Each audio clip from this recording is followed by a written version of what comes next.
दिया गया है। ऋग्वेद में कहा गया है कि व्यक्ति को हमेशा ऐसे वातावरण में रहना चाहिए जहां उसका मान बढ़े, न कि घटे। पहले पता करो कि वहां कौन लोग हैं। क्या वे तुम्हारे मित्र हैं या छिपे शत्रु? क्या वातावरण तुम्हारे अनुकूल है? अगर नहीं तो बहाना बनाकर टाल दो। कह दो, मुझे कोई महत्वपूर्ण कार्य है, लेकिन कभी न जाओ। ये जगहें हो सकती हैं किसी ऐसे व्यक्ति का घर जहां तुम्हें पहले अपमानित किया गया हो, या कोई सभा जहां तुम्हारी जाति, धर्म या पदवी पर सवाल उठते हो। जीवन छोटा है, समय व्यर्थ मत करो। वेदों में कहा गया है, सम्मानित रहो, अपमानित न हो। अपमान से बचो, क्योंकि अपमान विद्रोह का बीज बोता है। अर्थशास्त्र में मैंने विस्तार से लिखा है कि एक नीतिज्ञ राजा को हमेशा अपनी प्रतिष्ठा की रक्षा करनी चाहिए, क्योंकि प्रतिष्ठा ही राज्य की नींव है।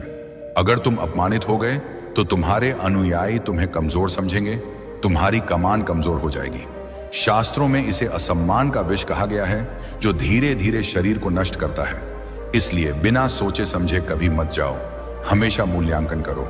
क्या वहां तुम्हें आदर मिलेगा? क्या तुम्हारी बात सुनी जाएगी? अगर नहीं तो दूरी बनाओ। ये नियम न केवल व्यक्तिगत जीवन के लिए बल्कि राजनीतिक और सामाजिक जीवन के लिए भी अनिवार्य है। एक योद्धा के रूप में तुम्हें हमेशा मजबूत स्थिति में रहना चाहिए। अपमान कमजोरी का प्रतीक है और कमजोरी मृत्यु को आमंत्रित करती है। वेदांत में आत्मा की पवित्रता पर जोर दिया गया है और अपमान उस पवित्रता को दूषित करता है। इसलिए चंद्रगुप्त, इस बात को गहराई से समझो। इज्जत वाली जगह ही चुनो, बाकी से दूर रहो। ये ज्ञान तुम्हें जीवन की हर चुनौती में विजयी बनाएगा। अपमान से बचना ही बुद्धिमत्ता है। हमेशा याद रखो, सम्मान ही तुम्हारी सबसे बड़ी ताकत है। दूसरी जगह, वेश्या का घर। चाणक्य ने गहरी दृष्टि से चंद्रगुप्त की ओर देखा और कहा, सुनो वत्स, जीवन में कुछ स्थान ऐसे होते हैं जहां प्रवेश करना अपने आत्मसम्मान और आत्मबल को खो देना है। उनमें से एक है वेश्या का घर। जिस राजा का सेनापति वेश्या के घर जाता है, उसकी सेना दुर्बल हो जाती है। जिस मंत्री का मन वहां जाता है, उसकी नीति भ्रष्ट हो जाती है।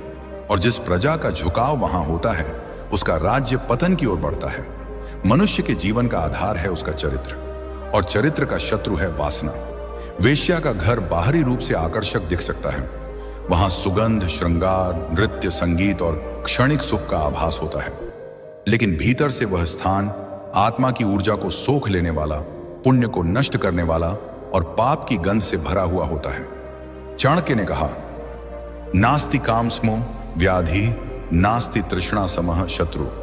वासना से बढ़कर कोई रोग नहीं और तृष्णा से बड़ा कोई शत्रु नहीं। वेश्या के घर जाने का अर्थ है